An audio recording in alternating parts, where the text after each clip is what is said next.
XSFM입니다. I, D, W, K. 그 아실의 유승균 PD입니다. 김포의 택배 대리점 사장 이모 씨의 명복을 빕니다.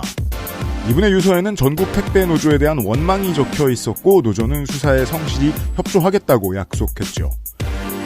이상한 건 이 사건의 공론화의 결과로 CJ 대한통운이 상당한 금전적 이익을 취하게 될 것 같다는 겁니다. 2021년 추석 주간에 그것은 알기 싫다의 이야기입니다.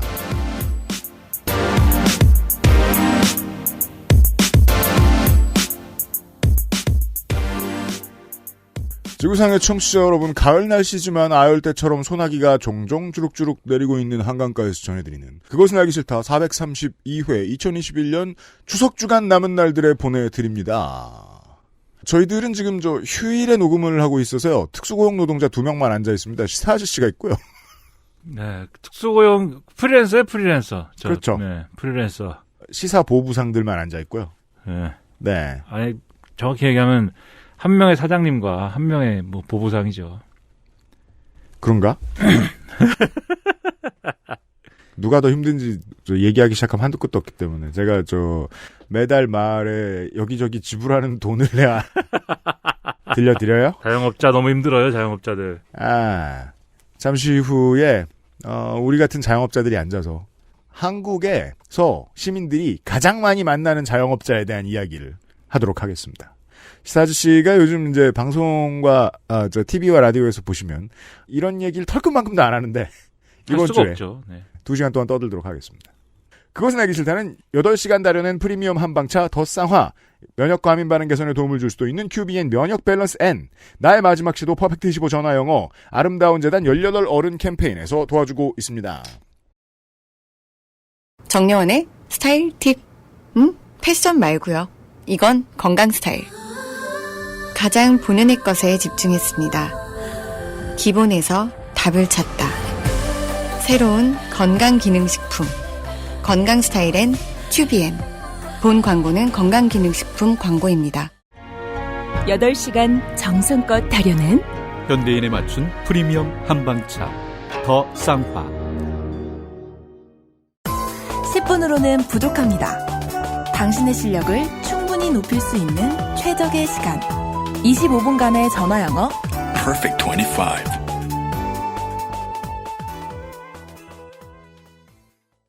퇴소하는 게 엄청 큰일일 거라고 생각했거든요.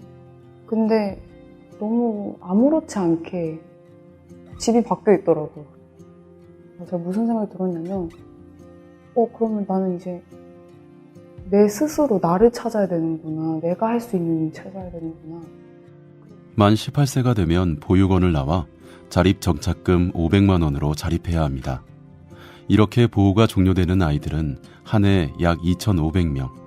이들은 어떻게 살아가고 있을까요? 18 어른의 건강한 자립을 위해 함께해 주세요. 아름다운 재단 18 어른 캠페인. 시사씨 이거 좀 들어봐요. 헤드폰 좀 써봐요.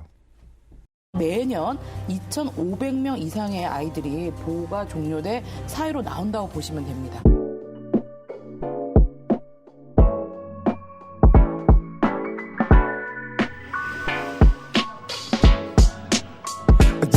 질문에 맞서 내 라이벌이 펼친 김에 프라이머리 너는 들을 준비해 분위기 바쓱 월 근데 아이러니 내 친구들 다이어리에는 말로 죽이던데 you many problem my home 17배 여기 들어와 버렸다 겨우고 와 라고 부르는 애들 굿모닝 부르는 쌤은 부모님 노릇 두 배를 부모를 고르는 불안한 모습에 대 나를 가족으로 반겨주는 쟤들 우린 다른 가족임을 알게 해준 너에게 마음 안 있는 아픔을 내가 다 드러낼게 친구들을 초대했지 내 공연장에 불러 치킨들을 돌려 놀래 선생님이 물어 그러니까 우리는 불완전한 숙명이라고 여기면 살아가는 우리는 생각보다 많다는 거 우리는 정말 다른 것인가 다른 것이 바른 것인가 요리하는 내 모습은 어떤가 아무리 답을 찾으려 해봐도 나는 나를 죽이려 해 많은 단어들이 여태 내 심장을 찌르려 해 멍 때리다가 옆에 20살이 되어서 500을 주고 나가래. 준비 안 된 내 모습은 공에 티키타카네. 나가니까 돈을 보고 말하네. 너의 사정 봐주면서 말하는 거야. 덕에 망상 믿음 있는 내 머리가 노래결이. 아름다운 재단 18 어른 캠페인 이진명 프로젝트 광고할 시간입니다. 보호종교 당사자 이진명 캠페이너의 트랙을 앞서서 들으셨습니다. 전 나쁘지 않은데요. 그래, 전문가로서 나쁘지 않아요? 비트를 잘 썼고. 네. 아니, 물론 당장 앞으로 이제 스스로 배워나갈 게 많겠지만. 아, 또 이렇게 꼰대처럼 얘기하는 거예요, 지금? 아직 멀었어, 이렇게? 좋은 싹수가 많다. 아니, 진짜예요. 네, 역시. 아, 이게 꼰대구나. 힙합 고수가 이렇게 평가해주다니. 이게 네. 꼰대구나. 안 그래도 지난주에 무슨 유명한 힙합하는 유튜버가 와가지고 인터뷰 당했는데, 아니, 내가 관둔 지가 10년 전이고 내가 음악했던 게 20년 전인데, 진짜 개꼰대 된 기분이더라. 어쩔 수 없어요. 여기 시청자 층의 나이 또래보다 걔네들 할머니의 나이 또래가 저랑 좀 맞을 거 아니에요, 더.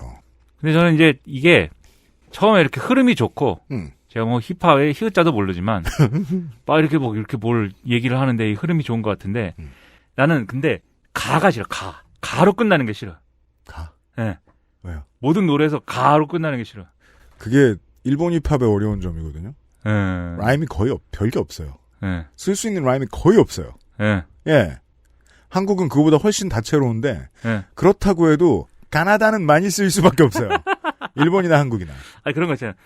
나는 왜 여기 있는가? 나는 왜 방송을 하고 있는가? 나는 왜 이렇게 사는가? 나는 왜 태어났는가? 이런 거 있잖아요. 네. 이런 게 결정적일 때 나오면은 그건 좋은데 너무 많이 나오면은 의문만 깊어지고 난 뭐 하는 건가 이렇게 되니까. 질문형으로 끝날 때. 근데 그 질문형도 가끔 써야죠. 네, 자주 나오면 안 돼요. 네, 까면 좋겠어. 질문도. 네. 까? 난 뭐 하는 걸 까 임마 이렇게. 근데 아무튼 그래가지고 네. 이 노래는 가가 좀 나오는데 네. 이 차기작에는 가를 줄이면 제가 좋을 것 같아요. 저의 취향으로서 한 사람의 이 리스너로서. 이진명 캠페이너가 방송을 안 들으셨으면 좋겠어요. 아니 나는 순수한 청취자니까. 아니 저 리스너니까 나는 저기 힙합 아니잖아요 나는. 네. 그럼 들어주시고 네. 신경 쓰지 마십시오. 네. 신경을 쓰는 더 좋은 방법은 이 트랙을 팔아주시거나 아니면 아름다운 재단에 기부를 해주시는 겁니다. 저희들처럼 왈가왈부하느니 알지도 못하면서 18어른 캠페인 광고였습니다.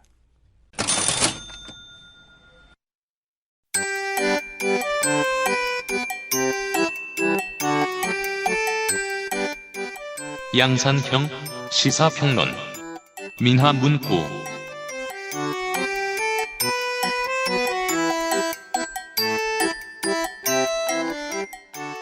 이번 달의 시사 아저씨 코너는 우리가 노동 문제를 얘기해 본 적이 있는지 모르겠습니다. 그 주구장창한 세월 동안. 이제 있긴 있어요. 미나문구가 통관 한 60몇 호 나왔는데 한두 번 해본 것 같기도 하고 거의 없었어요. 있긴 있습니다. 좀 이제 거시적인 측면에서 많이 했는데 네. 개별 사례를 이렇게 뭐 얘기하거나 이런 적은 없죠. 그건 그렇습니다. 그건 이제 다른 분들이 많이 이제 하실 거라고 생각해서 네. 예를 들면 아카데미 하시는 분도 있고 조 소장. 네, 그다음에 파리바게트 출신 분도 있고.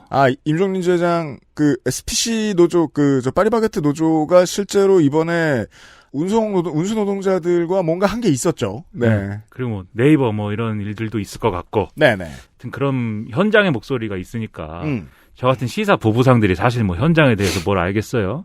그래가지고 이제 그런 거보다는 좀 어떤 정책, 경제 정책과 연관해서 이제 뭐 노동 정책 이런 거를 많이 얘기해 보려고 시도는 몇 번 했었던 것 같아요. 네. 생각컨대 이제 요즘 현역에서 방송에서 만날 수 있는 시사 보부상들 가운데 노조 경험이 제일 많은 사람이에요.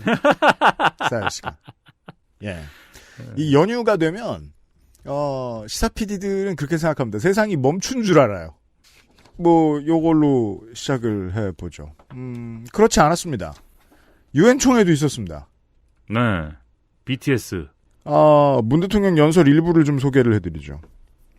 코로나를 이기는 것은 경계를 허무는 일입니다. 우리의 삶과 생각의 영역이 마을에서 나라로, 나라에서 지구 전체로 확장되었습니다. 나는 이것을 지구 공동체 시대의 탄생이라고 생각합니다. 지금까지는 경제발전이 앞선 나라, 힘에서 우위를 가진 나라가 세계를 이끌었지만 이제 모든 나라가 최선의 목표와 방법으로 보조를 맞추어 지속가능한 발전을 추구해야 합니다. 선진국과 개도국이 함께 공유할 수 있는 협력과 공생의 비전을 제시하고 실천하는 데 선도적 역할을 하겠습니다. 저소득층, 고령층과 같은 취약계층이 코로나의 위협에 가장 크게 노출되었습니다. 오랫동안 누적되어 온 경제사회적 문제도 코로나를 계기로 수면 위로 드러났습니다. 빈곤과 기아가 심화되었고 소득, 일자리, 교육 전반에 걸쳐 성별, 계층별, 국가별 격차가 커졌습니다. 헤드라인으로만 보면 종전선언 촉구 얘기 말고 다른 얘기 없었던 것 같지만 문 대통령 연설에는 백신이나 탄소 중립이나 그린 뉴딜이나 뭐 이런 주제들 얘기가 있었고 제가 그중에 주의 깊게 들었던 일부를 발췌해서 읽어드렸습니다. 코로나를 계기로 우리 사회에 원래 있었던 문제 중에 심하게 골마서 드러나는 문제 중 하나, 택배기사 과로입니다. 우리는 그 정도는 안단 말입니다. 직업 진입의 문턱이 낮은 업종이란 말이에요, 이건. 그냥 누구든 일자리가 필요하면 웬만하면 일하러 가면 할 수 있습니다. 근데 왜 과로사를 할까? 아마 원청이 무리한 걸 시켜서일 가능성이 좀 높을 것 같기도 하고. 그리고 이 기사분들을 직접 시민들도 맨날 만나다 보니까 사정을 또 이해하는 분들이 많았고 여론의 지지도 있었어요. 한국에서 흔치 않은 긍정적 여론을 등에 업은 노동운동이었습니다. 지난 여름에는요. 근데 이달부터 제가 보기에는 기업과 보수 언론의 역습이 시작된 것 같습니다. 오늘은 이 얘기를 할 거예요. 눈에 힘 줄 때가 있긴 있어요? 뭔 눈이요? 눈에 힘을 줄 때가 있긴 있어요? 난 늘 눈에 힘을 주고 있는데 무슨 말이죠? 아, 이게 눈을 뜨고만 있다라는 표현이 가장 잘 어울리는 사람이에요, 사실 씨는. 아, 그래요? 예. 눈을 뜨고 있죠, 그러면? 감고 있습니까, 그러면? 예, 눈에 힘 주고 하세요. 예. 예. 택배 얘기예요. 택배를 시켰는데 안 와요. 왜 안 오지? 그럴 때가 있어요. 예. 그래서, 올 여름에도 그랬고, 많은 온라인 사업자들이 작은 사업자, 중개업자 이런 데들 할 거 없이 다들, 택배 기사 여러분 힘내세요. 늦을 수 있습니다. 이런 공지들을 다들 예쁘게 만드느라 정신이 없었죠, 한동안. 예. 예. 그래서 온 국민이 알고 있습니다. 한국에 있는 사람들은. 네. 택배. 근데 이제 최근에 이제 뉴스가 나온 거죠. 앞에도 얘기한 것처럼 김포에서 이제 택배 대리점에서 운영하던 40대가 스스로 이제 극단적인 선택을 해서 그게 이제 뉴스가 됐는데 네. 제가 이 아무래도 뉴스 떠들고 다니는 입장이니까 이 뉴스에 대해서도 얘기가 나왔을 때 이제 뭐 정리를 하면서 몇 마디 얘기는 했어요. 뭐냐면 몇 마디 거드는 사회면 가지고 그런 코너가 슬쩍슬쩍 있죠. 첫 번째로 어쨌든 이유가 어찌됐든 간에 어떤 사람에 대해서 폭언을 하거나 뭐 폭력을 행사하거나 또는 이제 뭐 그에 준하는 어떤 일들을 해서 뭐 그게 집단 괴롭힘이 되거나 그러면 안 된다. 그게 정황상 노조도 인정했고 심지어 위원장은 그런 얘기도 했죠. 전반적으로 잘못된 문화가 퍼져 있다. 그 점에 대해서 완벽히 인정을 했어요. 그러니까 즉 이 대리점주께서 큰 고통을 느낄 만한 집단 괴롭힘이 있었다는 건 분명해 보입니다. 그렇죠. 그거 안 된다. 근데 두 번째 그렇게 이제 나쁜 문화라든가 나쁜 그런 데 젖어갖고 이제 나쁜 일을 한 사람들은 거기에 맞는 책임을 또 져야겠지만 당연합니다. 근데 우리 사회가 또 봐야 될 것은 이런 일이 애초에 왜 일어나는 거냐. 그 구조적인 부분까지 봐야 종합적으로 이제 우리가 이 문제를 해결할 수 있는 그런 실마리를 찾을 수가 있다. 이제 이런 얘기 했는데 구체적으로 뭐 얘기할 어떤 기회나 이런 거는 없었던 것 같아요. 그래가지고 이 얘기를 뭐 해볼까 하는데. 그렇죠. 메이저 언론이 왜 이렇게 바쁜지 모르겠는데 그리고 1시간에 한 번 똑같은 얘기하면서 늘 바빠요. 늘 바빠가지고 이런 걸 단신 처리하죠.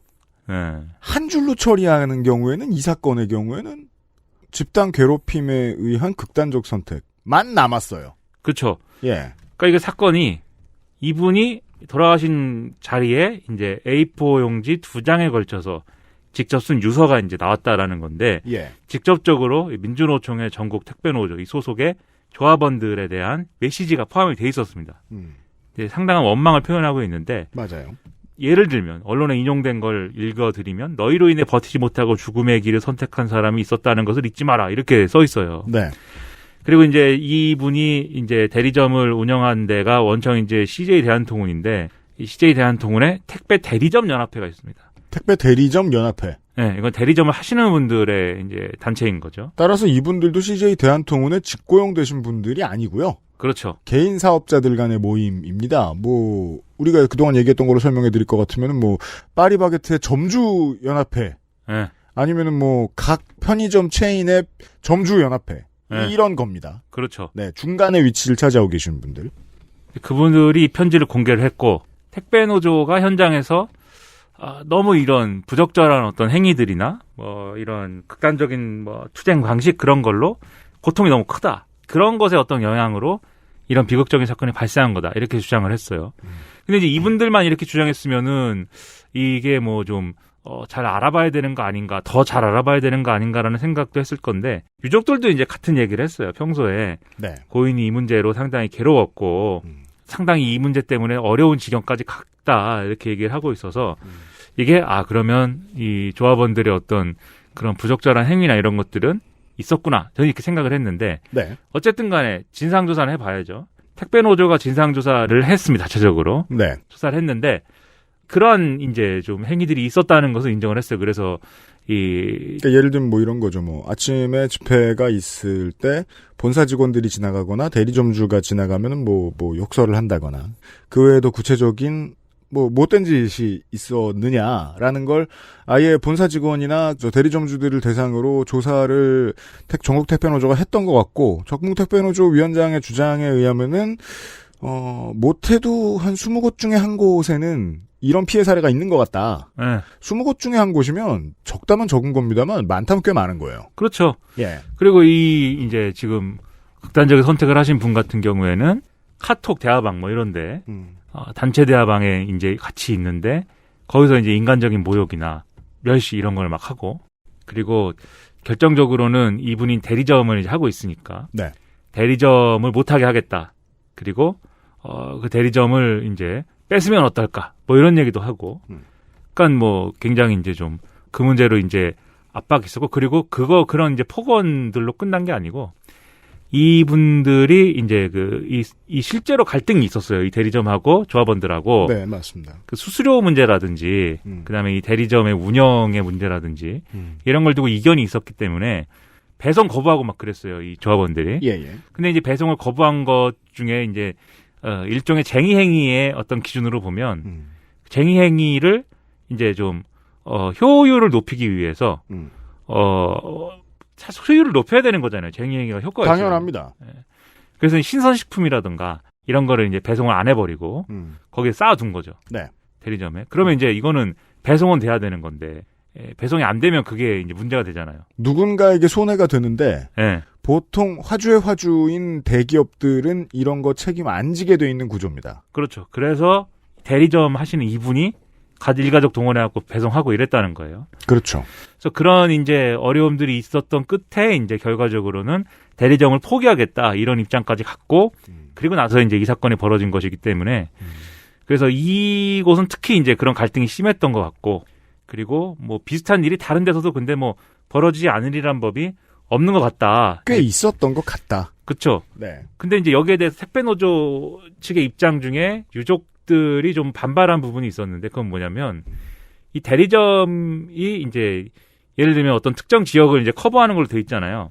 근데 이것을 나누려고 이제 나누는 과정에서 본사하고의 어떤 갈등이라든가 이런 것들 때문도 그런 것들도 이분의 어떤 그런 고통에 일조한 것이다. 택배노조 이렇게 주장을 했는데 그러니까 어른들과 프로페셔널의 세계죠. 대리점주와 그 본사 대기업의 관계에 의해서 가장 큰 문제들 중 하나는 제가 편의점 사례로 들었는데 편의점이 좋은 예가 됩니다. 이 점주가 말을 안 들어. 마음에 안 들어. 페널티를 받을 만한 어떤 게 있어. 좋은 목에 비해서 매출이 덜 나와. 그러면 그걸 페널티를 주는 대신 아주 근처에 있는 다른 곳에 허가를 내줘버림으로써 경쟁을 붙이죠. 그래서 본사가 대리점주들을 경쟁하게 해서 겁박하는 방식이 있는데, 이제, CJ 대한통운 같은 경우에는, 뭐, CJ 대한통운 아니라 그 어떤 회사들도 요즘 택배 물류가 너무 많이 늘어나고 있으니까 대리점이 늘어나야 된단 말입니다. 근데 그 구역을 조정하는 것 때문에 좀 고통을 일으킬 수 있다는 거죠, 대리점주한테. 가장 중요한 이 아파트 단지를 나한테 뺏어가. 이러면 택배점주가 괴롭거든요.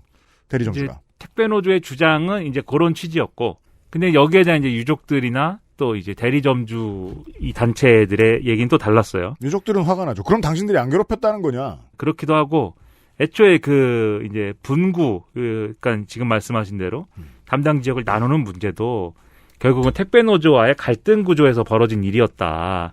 그런 얘기를 해서 아무튼 이건 좀 논란이 있었는데 하여튼 전반적으로 이분의 극단적 선택에 택배 노조와의 갈등이 상당한 영향을 미친 건 부인할 수 없는 사실인 것 같아요. 제가 볼 때. 그런 것들을 이제 인정해야 될 것 같고 네. 그 부분에 있어서는 뭐 이 나름대로의 이제 택배 노조의 노력이 필요하겠죠. 자정의 노력이라든가. 네. 근데 제가 볼 때는 근데 어쨌든 이 사건은 이렇게 보면은 그럼 1차적으로 노조원들, 그러니까 조합원들하고 대리점 간의 갈등에서 어쨌든 불거진 사건인 거잖아요. 1차적으로.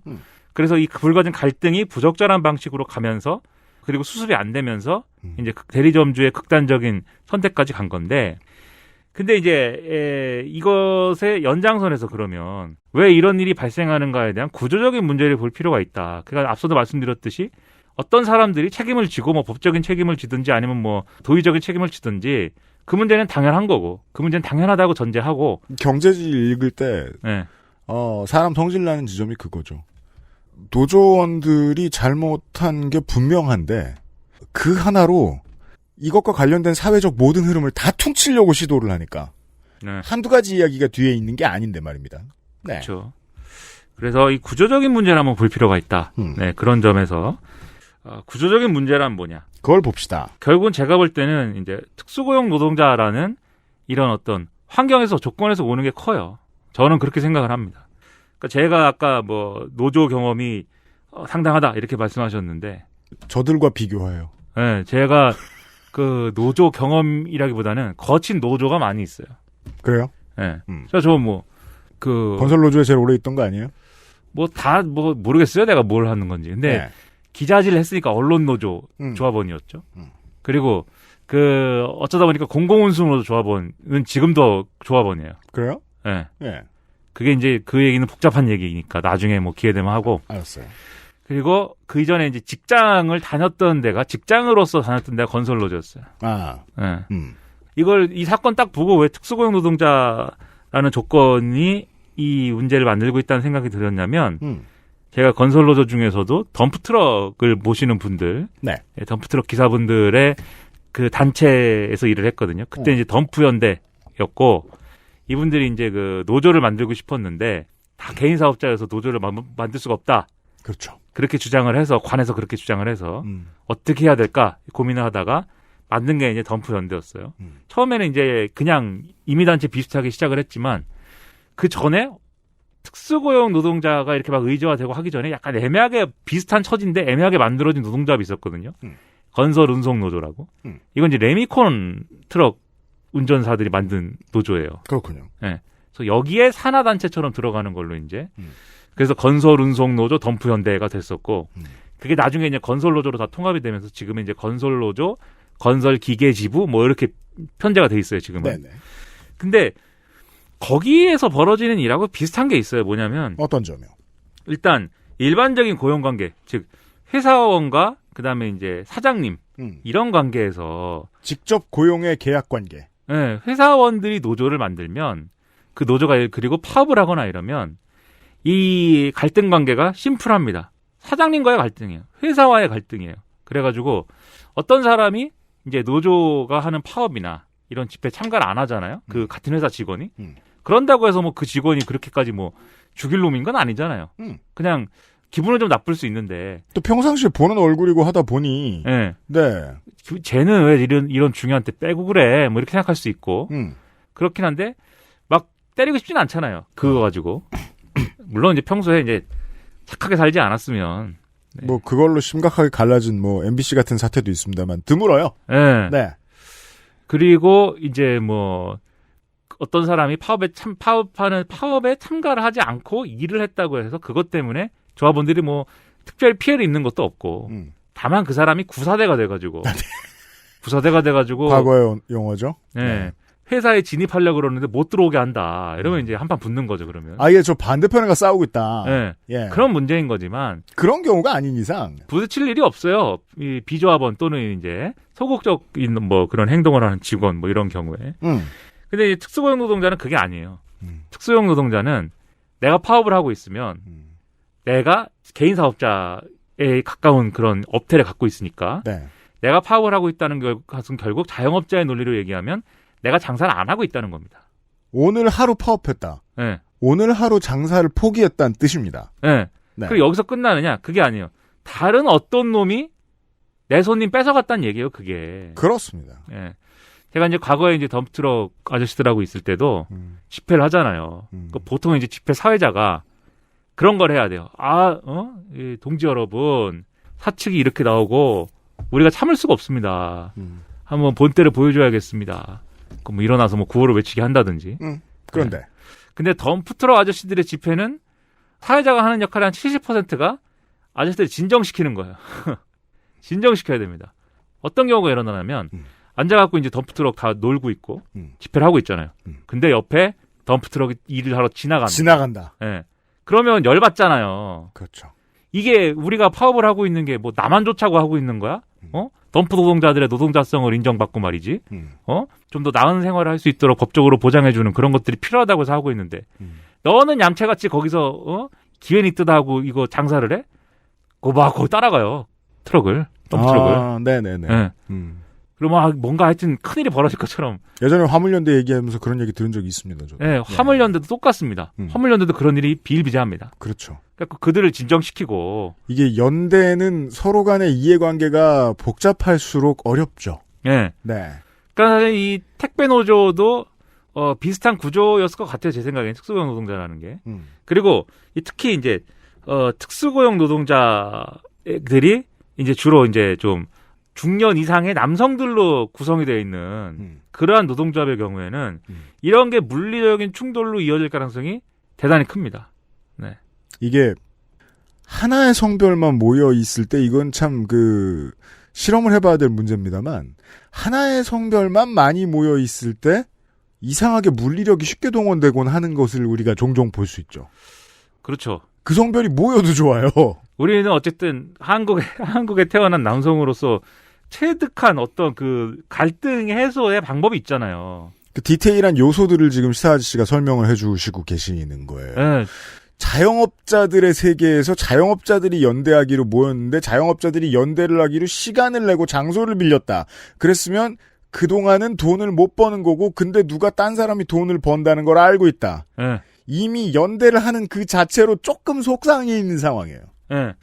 그래가지고 맨날 그럽니다. 맨날 그런 일이 일어나고 제가 구체적으로 더 구체적으로 말하기는 쉽지 않은데. 그리고 또 이 화주를 상대하는 일이라는 게 사람이 알아서 거칠어야 되는 게 또 미덕이에요. 네. 무거운 물건들을 운송하고 상하차 할 때도 상해 파업할 때도 위험한 일이고 옮기는 일도 위험한 일이에요. 때로 화를 잘 낼 줄 알아야 돼요. 레지던트들 가르치는 의사들처럼. 네. 지금 그러면 안 돼! 어떻게든 막아야 되는. 때로 고성을 지르고 갑자기 물리력을 동원해야 하는 그런 게 직업에서 꼭 필요한 덕목일 수도 있어요, 이 직업은. 무섭네요, 그렇게 얘기하니까. 네. 지금까지 하는 얘기가 그거 아니야. 말 안 통하면 바로 주먹 나가려고 그러고 이제 이러잖아요, 자꾸. 아주 쉽게 정리하려고 그러는데 내가 복잡하게 늘어놓은 거였어요. 네, 막 주먹을 꺼내거나 네. 전기톱을 꺼내거나 BFG 9000을 꺼내거나 그렇죠. 네, 그런 걸 하잖아요, 자꾸. 무서운 일이 생길 때가 있다. 그래서 이제 그런 일들이 비일비재한 게 사실인데 어쨌든 이런 구조가 제 생각에 어떤 택배 노동자들에도 좀 있었을 것 같다. 이게 이제 첫 번째로 네. 이제 좀 맥락을 한번 이렇게 짚어드리고 XSFM입니다.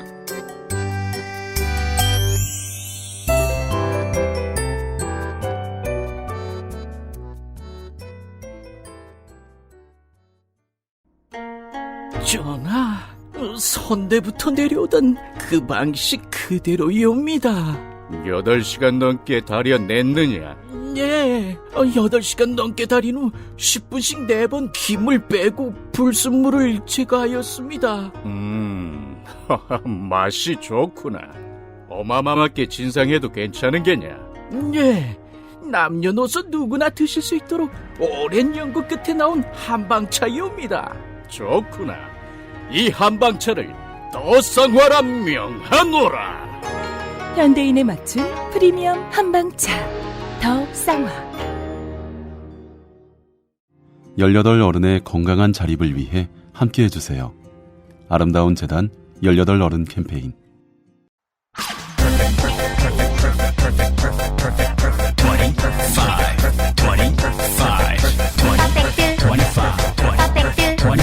전화로 공부하는 원어민 1대1 수업.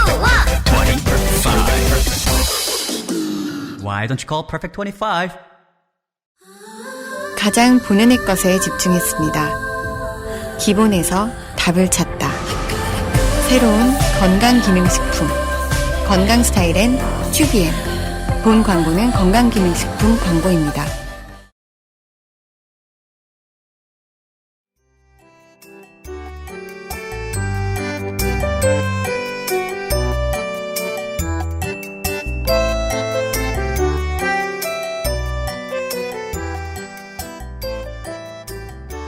또 하나의 맥락이 이 택배 노동자하고 대리점은 그럼 뭔 관계냐. 그렇죠. 뭔 관계길래 이렇게 난리냐. 이걸 한번 짚어볼 필요가 있어요. 여기가 핵심입니다. 이게 무슨 문제가 생기냐면 택배 노동자가 그냥 이제 개인 사업자라고 했으니까 물건을 예를 들면은 어떤 사람이 택배를 보내고 싶은데 네. 그 사람한테 물건을 받아가지고 그리고 이제 어디 저기 택배 막 모아놓는 데 있잖아요. 네. 거기에 갖다 주고 그 다음에 거기서 이 자기가 운송해야 될 택배를 가져가지고 다시 배송하고 이런 게 그냥 네. 1대1로 다 되면 좋은데 그럴 수 있는 세상이 아니죠. 그럼요. 터미널과 대리점들을 거쳐야 합니다. 그렇죠.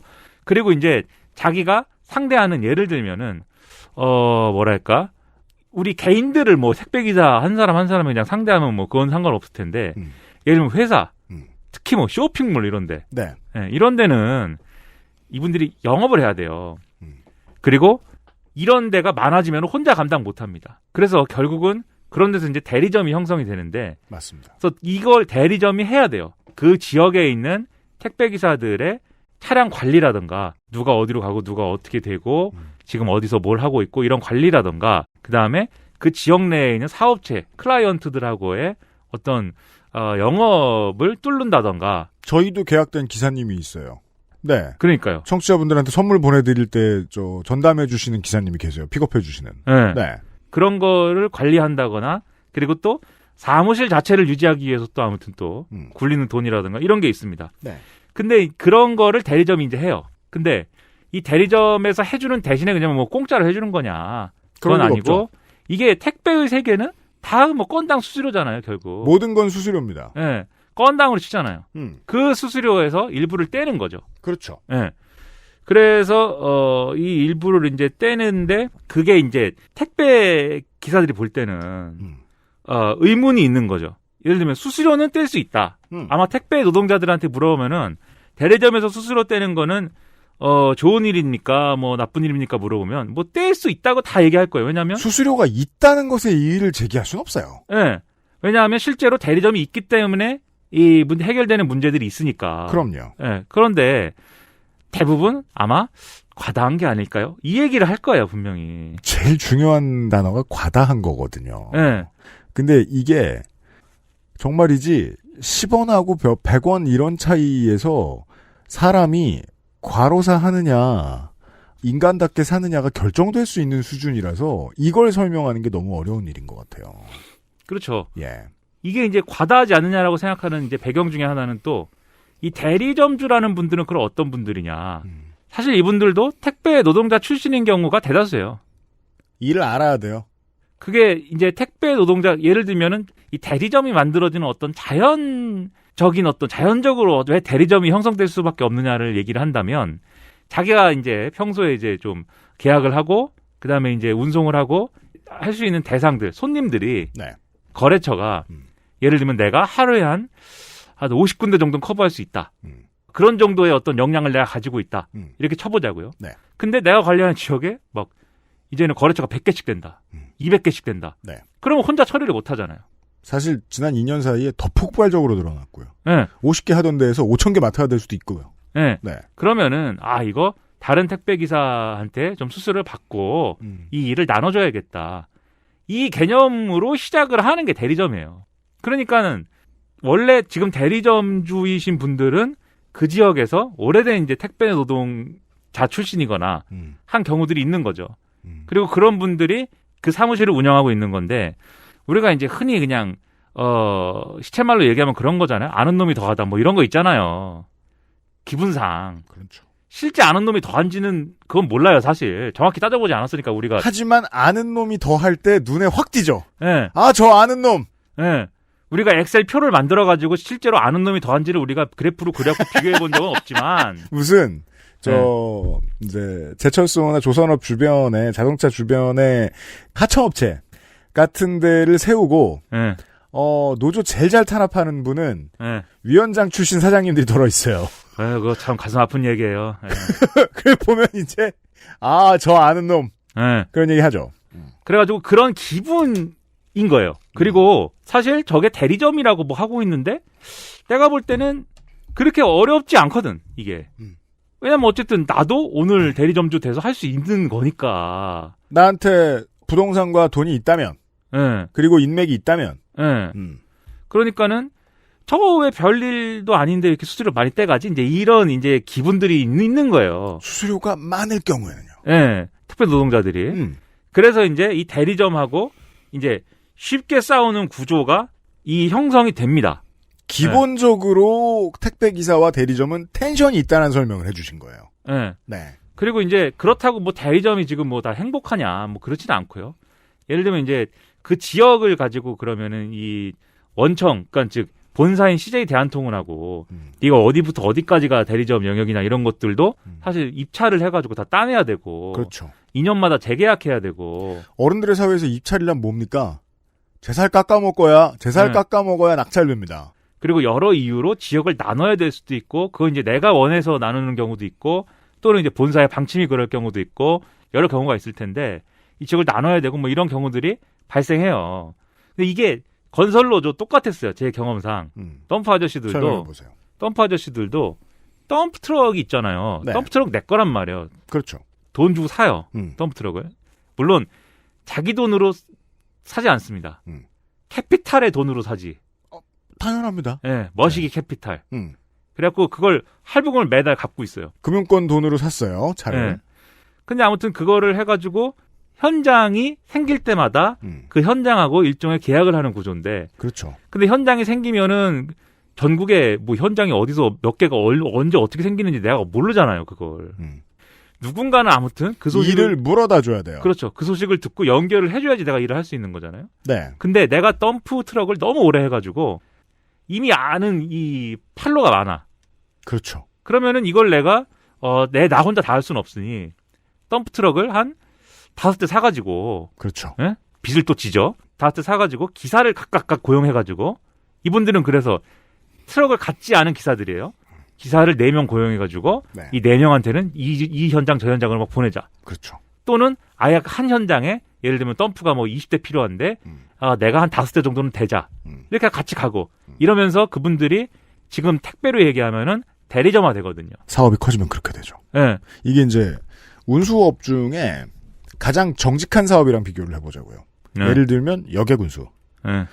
운영사와 버스 회사 정도의 주체가 있어요. 네. 그 터미널 운영사, 버스 회사 정도의 주체가 있어요. 다만 대신에 어디를 갈지를 알고 언제 나갈지를 알아요. 네. 그리고 수요 예측도 웬만하면 틀리지 않고 수요가 모자라면 정부가 지자체가 보조해줘요. 네. 예측이 되는 사업이에요. 네. 근데 이런 큰 거 운송하는 뭐 덤프다. 그러면 매주 월화수에 몇 시에 나가고 이럴 리가 없잖아요. 누군가가 일을 따와야 됩니다. 그럼 일을 따오기 전까지 가만히 있어야 하는 차주들 입장에서는 직업이 불안정하잖아요. 어딘가에 목이 걸릴 수밖에 없어요. 예. 그래가지고 이분들을 이제 일컫는 말이 업자입니다. 업자 그래가지고 이분들은 업자다. 전문 용어입니다. 근데 이게 좀 이 덤프 아저씨들이 그들에 대해 갖는 감정이 양가적인 게 있어요. 그래가지고 만나면 박 사장 김 사장 하다가 뒤돌면은 저 업자 놈이라고 하고 그리고 수수료를 뗀단 말이에요. 네. 그거를 수수료라고 부르다가 뒤를 돌면 똥이라고 합니다. 똥 떼먹는다고 해요. 아하. 기분이 그런 거예요, 그게. 특히 건설은 다단계 하도급이기 때문에 위에서 계속 떼어져 갖고 내려오는 거거든요. 그렇죠. 그러다 보니까는 기분이 더 나쁘고. 그 정도 다단계는 아닙니다만 택배에도 단계는 있습니다. 그리고 택배는 그래도 이게 대리점이다 이렇게 돼 있지만 업자들이 이 건설은 업자들이 막 돈 떼먹고 도망가고 막 이러거든요. 그래가지고 그렇죠. 아무튼 그런데 이런 비슷한 구조가 화물에도 있어요. 그리고 화물에는 근데 화물은 좀 더 이제 제도화돼 있습니다. 그래서 주선업이라고 하는 게 있는데 이 비슷하게 이렇게 일거리를 좀 몰아다 줘야 되고 이런 존재들이 있고 이분들은 또 화물 노동자 출신인 경우들이 있고 그런 복잡한 구조지만 어쨌든 사실은 어제 봤던 그 사람이에요. 다. 예, 어제 오늘 다 봤던 그 사람들이에요. 이제 그런 구조가 있다 보니까 결국은 이제 이런 종류의 사실은 을들이죠. 네, 을이거나 네. 을과 정이거나 정과 병이거나. 현장에서 픽업하고 가져다주는 일만 오랫동안 하시던 기사님은 대리점주가 된 사람이 가져가는 돈이 어디로 가는지 심정적으로 잘 이해가 안 됩니다. 나한테서 오기 전에 나한테서 뺏겨나가는 돈이라는 인식만 강하죠. 그러다 보니까는 싸우게 되고 CJ 대한통운 같은 본사는 이 모든 상황을 팔짱 끼고 지켜보는 거죠. 그리고 문제가 생기면 난 모른다고 합니다. 이번 사건도 결국 대리점하고 택배 노동자 두 주체 간에 일어난 일이어서 돈이 어디로 가는지를 생각하면 실제로 가장 큰 책임이 있는 건 CJ 대한통운인데 네. 제가 왜 그 택배기사님 입장을 말씀드렸냐면 그리고 가져가는 대리점도 최저가 입찰을 해서 낙찰을 받은 사람들이기 때문에 네. 갖다 바쳐야 되는 돈이 엄청납니다. CJ 쪽에. 네. 결국 돈은 돈대로 제일 많이 번 다음에 이런 류의 갈등이 있을 때 아무 책임을 지지 않아도 되게 된 저 멀리 있는 저 높은 성은 어디냐. 회사를 생각해야죠. 원청사. 그러니까는 대리점이랑 택배 노동자랑 싸울 수밖에 없는 구조를 만들어 놓고 그 와중에 이런 비극이 막 일어나고 하는 경우인데 본사는 책임이 없고 우린 모른다고 하는 거예요. 네. 그러면 사실은 실제로 아무 책임질 필요가 없죠. 그게 이제 저도 이제 아무리 공부해봐도 그게 가장 놀랍습니다. 그래서 그런 구조 자체가 도의적 책임을 질 근거가 없어요. 네. 그런 구조 자체가 특수고용 노동이라는 범주에 굉장히 일반화되어 있는 그런 상황이라는 거죠. 이게 이렇잖아요. 학원 스포츠가 여러 가지 이유로 엄청나게 폭력적이에요. 애들을 공부도 안 하게 하고 네. 훈련만 너무 많이 하게 하고 비인격적으로 알아서 키웁니다. 실제 책임은요. 성적 따지는 부모 그리고 감독 그리고 어딜 가나 성적부터 물어보는 사회에 가장 도의적인 큰 책임이 있어요. 근데 실제로 잡혀 들어갈 만한 범죄를 저지르는 건 한 학년 선배들이죠. 그게 답답한 일인 거죠.